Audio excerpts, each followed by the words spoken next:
retorno de Coutinho a São Januário, o Vasco chegou a virar, mas cedeu ao empate para o Bragantino bem no finalzinho da partida. A reportagem é da querida Alcilene Brito e na volta tem informação importante do Pedrosa sobre o Vasco. Fala, Alce! Casa cheia, fogos e muita festa. Tudo preparado para o primeiro jogo de Felipe Coutinho em São Januário após o retorno dele. Mas o Mágico não começou jogando. E o Bragantino, com apenas 4 minutos de jogo, já queria interromper a alegria vascaína. Após erro de Léo, Gustavinho faz o cruzamento para John abrir o placar. E aí, o zagueiro começou a ser perseguido pela torcida. E não podia tocar na bola, que era vaiado. Mesmo com dificuldade, o Vasco consegue fazer o gol com o Adson, mas Payet estava impedido. Aí a torcida começa a pedir a entrada de Verratti. E no segundo tempo, o técnico Rafael Paiva atendeu ao pedido. E já deu para perceber a mudança na equipe. E o gol veio de um jovem de 19 anos que faz apenas o 4º jogo dele. Cruzamento de Vitor Luiz e GB empata de cabeça e explode São Januário. GB é mais um atleta da base do Vasco, extremamente talentoso, né? É um jogador de estatura que a gente acredita que, né, as pessoas acreditam que seja um 9, mas é um jogador que tem muita qualidade para jogar flutuando também, então a gente fala que ele é um 9 e um 10 ali. O Vasco começa a administrar a partida e levar mais perigo. E quase Realpe faz contra e a bola acerta a trave. Mais uma vez, fazendo a diferença na equipe, Verratti dá assistência para Adson pegar de primeira e virar a partida.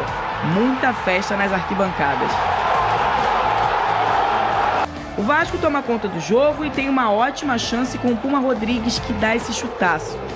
E mais mudanças no time e quem entra é Felipe Coutinho na vaga de Payet, que é super aplaudido. E até que quando os vascaínos comemoravam, o que eles não queriam acontece. Lincoln consegue uma oportunidade e Elinho invade a área e empata a partida e cala o estádio. O Vasco deixou escapar a chance de sair com uma vitória e o técnico Rafael Paiva vai para o 4º jogo seguido sem vencer. Mas a equipe manteve a marca do time nunca ter perdido para o Bragantino, jogando aqui em São Januário. Uma vitória que escapou no finalzinho, né? Tomar um gol aos 43 minutos. Nos deixou muito frustrados, né? O Vasco terá uma sequência de jogos em casa e um deles já pela Copa do Brasil. Mas mesmo com a frustração do empate, teve um alívio de ver Payet jogando ainda melhor e mesmo após o resultado ele foi aplaudido pela torcida. Aí o Pedrinho já confirmou que o Coutinho votou. Ô, Pedrosa, demais. O que aconteceu, Pedrosa? Foi uma falha individual, né? Foram duas falhas individuais. É difícil a gente apontar dedo, a gente nem gosta de fazer isso nesse programa, né? Mas isso acontece numa partida de futebol. E o Vasco empatou por causa disso. Então, Você pode ter certeza. Porque o Rafael Paiva escolheu iniciar a partida com um time misto. Tem que lembrar que o Vasco vem de 4 jogos fora de casa, foram 4 viagens em 15 dias. E aí ele jogou no sábado de noite, já vai jogar amanhã contra o Atlético Goianiense pela Copa do Brasil. O calendário da CBF, mais uma vez, mostrando que pouco liga para o produto do futebol brasileiro.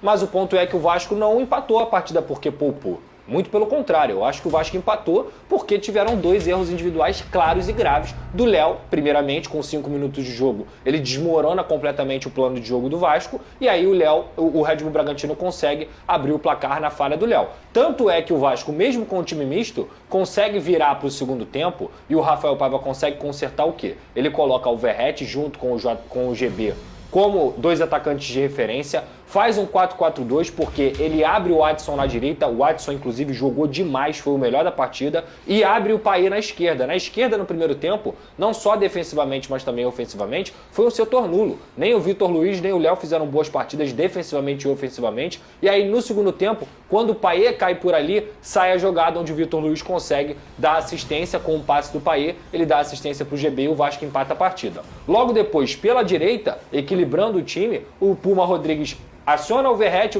tenta fazer a parede ali, acaba saindo uma assistência para o Adson e o Adson faz o 2-1.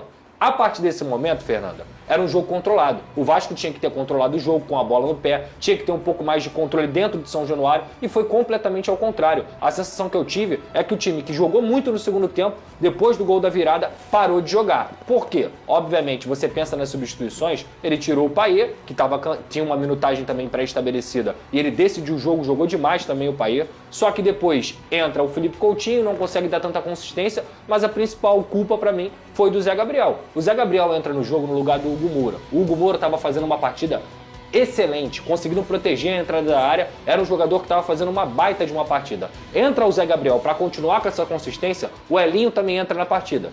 Pega na bola, abre a jogada e aí pode parar, pode, se puder aí, fazer o frame aí do momento do segundo gol do Red Bull Bragantino, onde você vê claramente o Zé Gabriel olhando a jogada. Ele não acompanha o Elinho nem entrar na área, nem quando o Elinho está fora da área, ele não consegue fazer um acompanhamento simples de leitura de jogada para poder tirar a chance do Elinho fazer o gol. O Elinho abre a jogada, recebe o cruzamento e empata a partida aos 44 minutos. 44 minutos em São Januário, com 2-1 no placar depois de uma virada, com a festa linda da torcida, ou você fura a bola ou você controla o jogo. O Vasco não fez absolutamente nenhuma das duas opções e, novamente, o Vasco empatou por falhas individuais de jogadores que são o Léo e o Zé Gabriel, que falham constantemente com a camisa do Vasco. Pedrinho, Marcelo Santana, você falou sobre o campo falar, o campo está falando e o campo está gritando o ano inteiro que o Vasco precisa contratar zagueiros, porque perdeu o Medel, perdeu o João Vitor por lesão e o Vasco consegue ser prejudicado jogo após jogo, sua para conseguir vitórias, sua para construir resultados